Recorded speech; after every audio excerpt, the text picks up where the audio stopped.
What? He's getting kidnapped. No, wait, the Prince Seven kid watching him.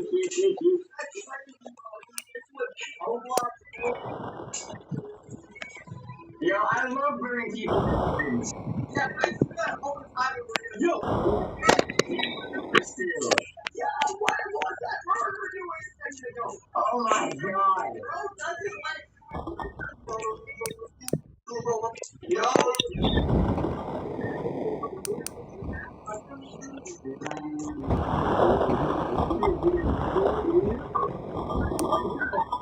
Why is he crying? I don't understand why he's crying.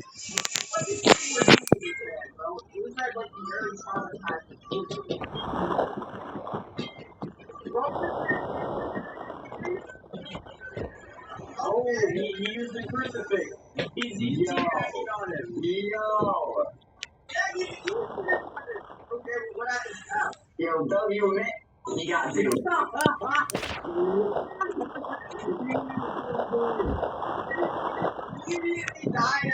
He just immediately died after doing that. That's so funny.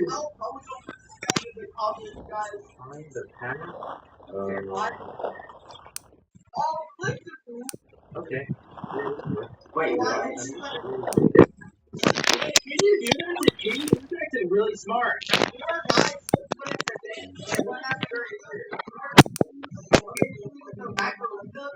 Okay, what happened? And doing the macro. Oh, look, it's Roblox games in real life. Welcome to Bloxburg, the creepy people's houses. See, pretending to be a cat. Work at a pizza place and Nick avocado. Beans. Bro,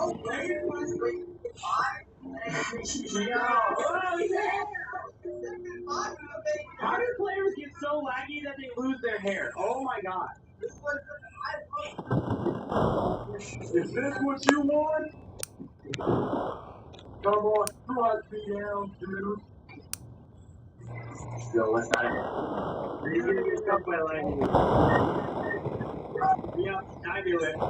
You didn't take the test seriously and you still get a score? Yeah, bro. We're gonna sit back to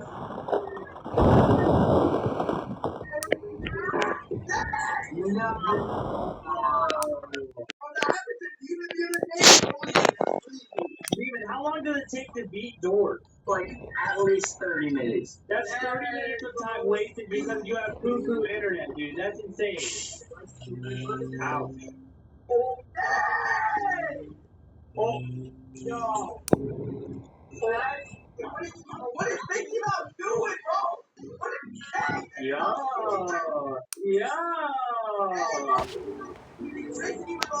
Bro, we can do this.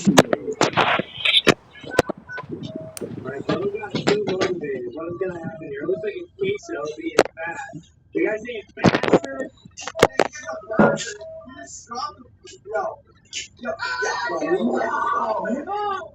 Yo! What the heck? You went too fast. You went too fast. Oh my god. Bro, it's so bad. This is literally mango.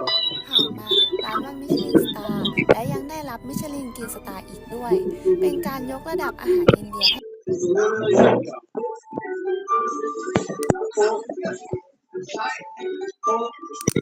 What is that, Avatar? That is terrifying. That is terrifying.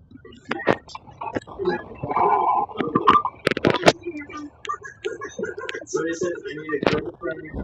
You can be my girlfriend. Mango. I have no idea what's going on.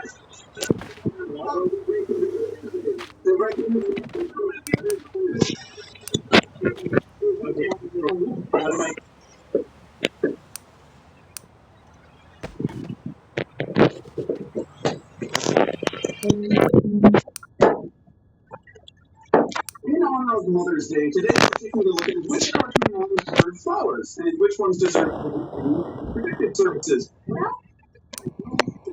This is the Cartoon Mom Period. Taking into account the period of mothers who aren't going to be getting flowers and cards today, abuse at worst and neglectful at best, this is the D tier. The worst mom in cartoon history seem like daunting.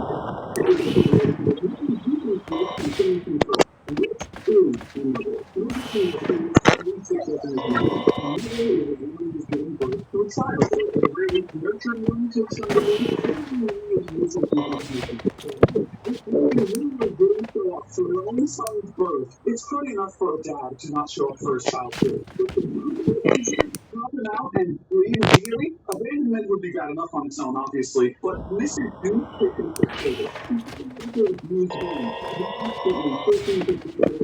because she wanted a daughter, making him stand in isolation with the family guarding home for days on end, and blatantly favoring his older brother Roger while giving Hines no affection whatsoever.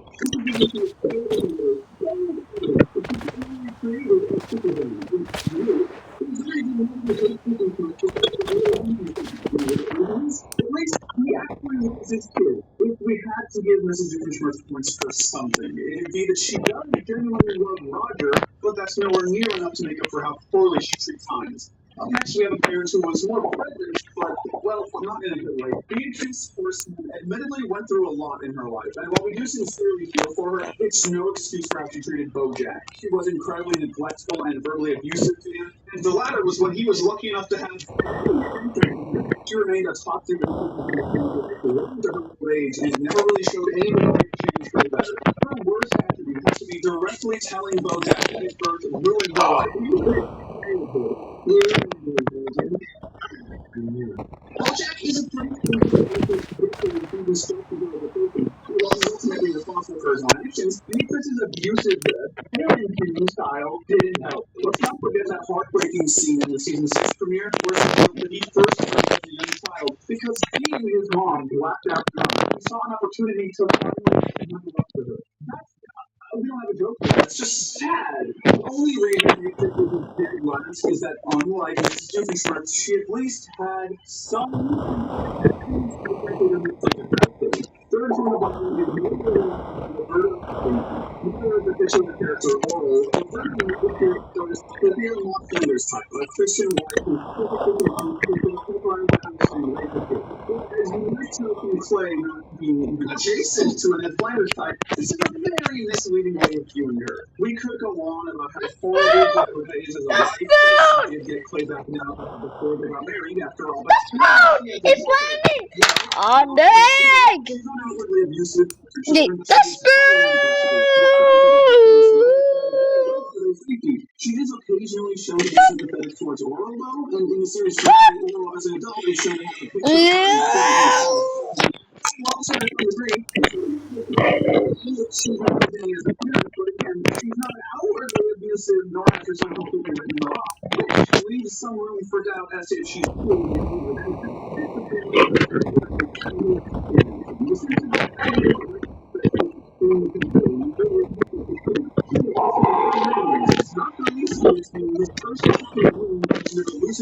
winning the 1952 Olympics pole vault. But as you probably don't need to tell you, that's not about the reason to resent and berate your adult son every opportunity you can get. When Agnes is not being excruciating with the spirit of despair, she's continuing to work.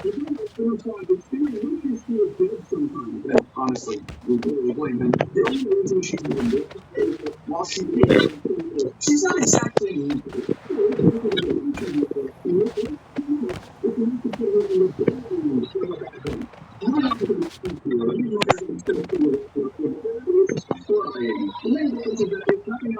sincerely love their kids to some extent. Picking off the C tier is Lois Griffin from Family Guy. We were conflicted as to whether Lois should end the last category or keep it this one. You make them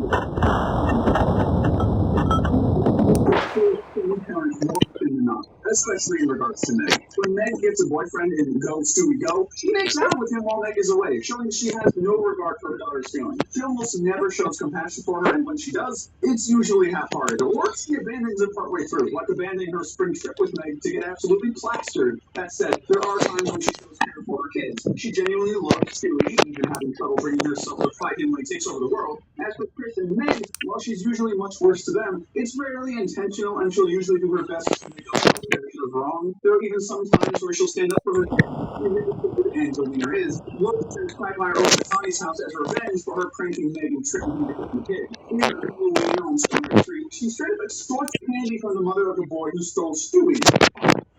Now we want substance candy. Lois may hurt her kids, but you don't want to give a mother doing the same to them, and that sort of motherly love, while not consistent, keeps her out of the bottom category. Finally, we have Beth Smith from Rick and Morty. Really, Beth has the most stereotypical characteristics of an adult cartoon mother, and many good ones to balance it all out either. She's very open about how much dictating she has for her kids, and while she isn't outwardly she's so good even on a good day. As for why she's in this title, she does show, albeit very rarely, concern for her kids. She clearly is Jessica.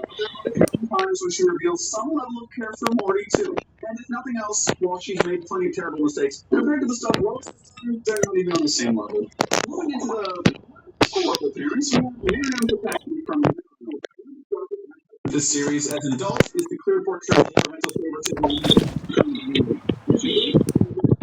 Is from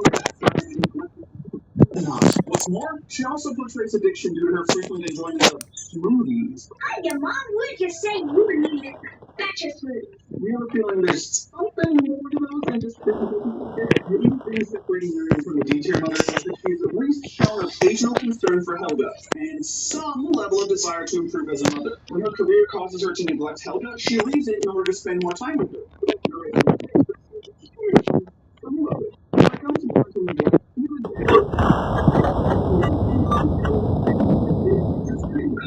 To let your son get literally trusted with a babysitter for years without realizing it. Hughes Long spends every little time with him, usually preferring to spend nights out with Mr. Turner while leaving her son with Becky. That said, she has particularly shown care and concern for Tina. In Channel Chasers, she continues to high and low when he runs away, and in Bruce Playboy, desire to become better parents after watching the wise advice of Dr. Bill. She's not Mother of the Year, but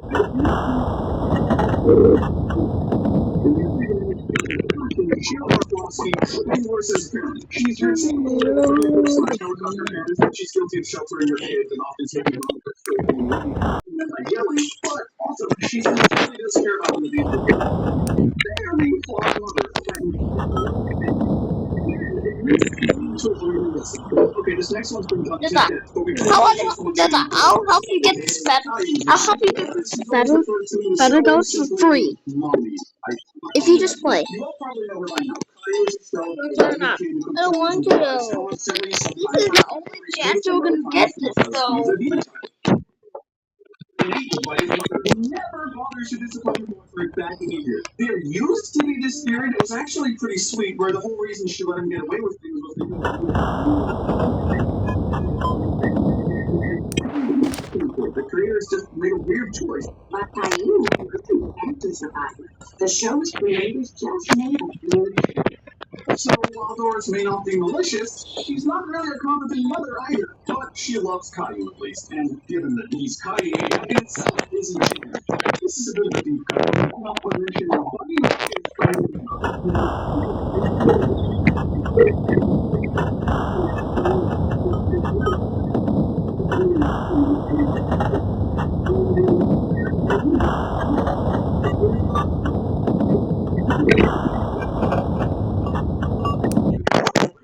in her one appearance episode, it's called Let's Get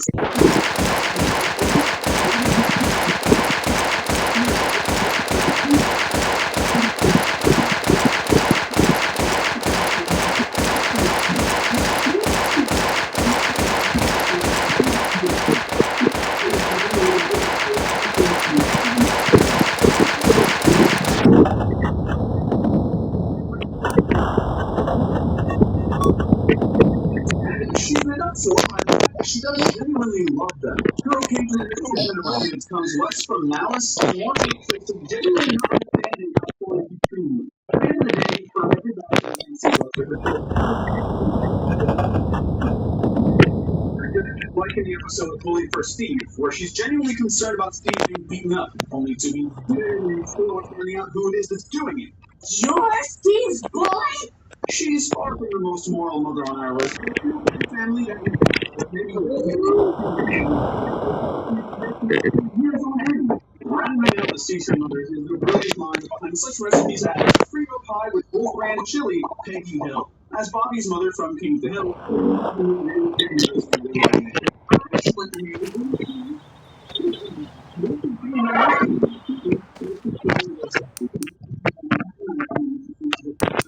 the house matriarch.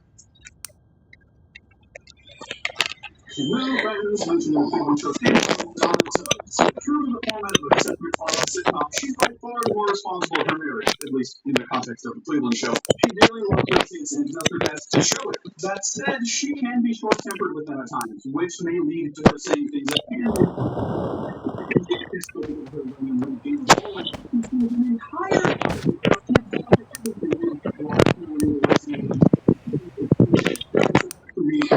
But doesn't take away from the fact that Donna is genuinely caring towards her kids and stepson and does her best to take care of them and keep them happy. While the parenting is far from the major focus of the show, Fred Big Head is a better mom than they expect. Like her husband, Mrs. Big Head had a hard time getting her daughter, former son's identity as a cartoonist, and later on as a transgender woman. To accept Rachel and her husband, not to mention her willingness to make amends and embrace the gap between them. Next up is the Brown family's Shirley Brando. She's one of the most easy. Boy, go clear enough. You only accept the quest only today, or I'm never gonna help that quest ever again. She lost Penny out of the house just because she came home late. One, and if you watch the show, you know is despite her short temper, she was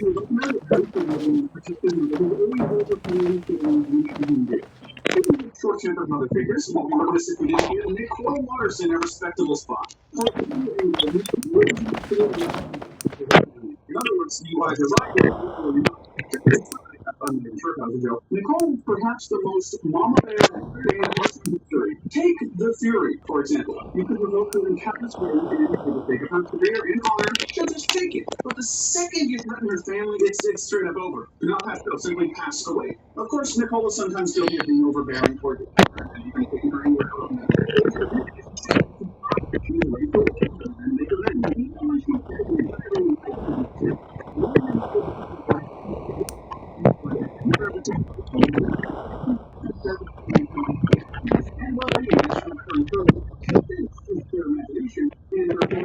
She actually does discover things and Ferb's true activities. She also shows concern for Candace for what, again, he thinks is her being paranoid and obsessed with busting her brothers. I mean, she's right about the obsession, but they really did build that roller coaster. The worst we could say about Linda is that while she's not outright neglectful and dumb like Tim's mom, she's still pretty much unaware of 90% of what her kids get up to. You could argue that's not even really her fault, but, well, the fact that her first response to the busting is to send the boys to what's basically a military torture camp to reform their bad behavior was maybe a little bit overboard. In any case, she just barely misses out on the A-tier mothers. These names stand out, whether it's for their particularly impressive character. We have Tommy Pickles' mother, Dee Dee Pickles from Rugrats. When it comes to loving and nurturing the kids, Dee Dee is top-notch. She's always looking after the babies, making sure they're happy, healthy, and safe while moving. Which are varying degrees of danger, but still working. Perhaps Dee Dee's most questionable parenting is advice, however strange it may be. This is good in part because it shows that she takes parenting very seriously and wants to make the best decision in every possible situation. But it also shows a lack of individual preparedness for certain situations that babies might experience in their experience. Regardless, this scarfish-haired mama definitely loves her kids. And near them and through the list. Taking it to the skies, going by candy burglars, right? And a kid with a knack for invention. Judy and Jimmy are like the closest mother-son pair on our list. Life must be. I mean, in basically every episode.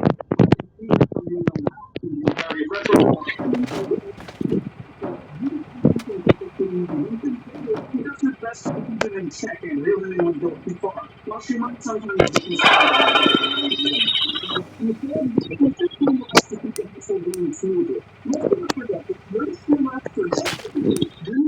to building a robot like you, she keeps the house you think her parenting life is hard? Raising one genius child is enough, but raising one genius child plus 10 other children, each with very distinctive lives, is a whole other ballgame. Rita's constantly busy, and while she doesn't have her limits, she still somehow manages to make time for all of her kids, even with all the different stuff they have going on. If we had to take points away for anything, it'd probably be the episode of Rita provides in which she repeatedly fucking tickets to get community service hours and hers from free for her house. I'll just take the community. Considering she had 11 kids and doing better than a lot of parents who raise in terms of actual parenting, we've seen and the next one couldn't go without mentioning Monique Sorenstein, aka Muscle Man's mom from regular show. Even though the one he's constantly making jokes about, sure, we know borderline nothing about her as a parent, but what protected Muscle Man is about anyone else making jokes about her.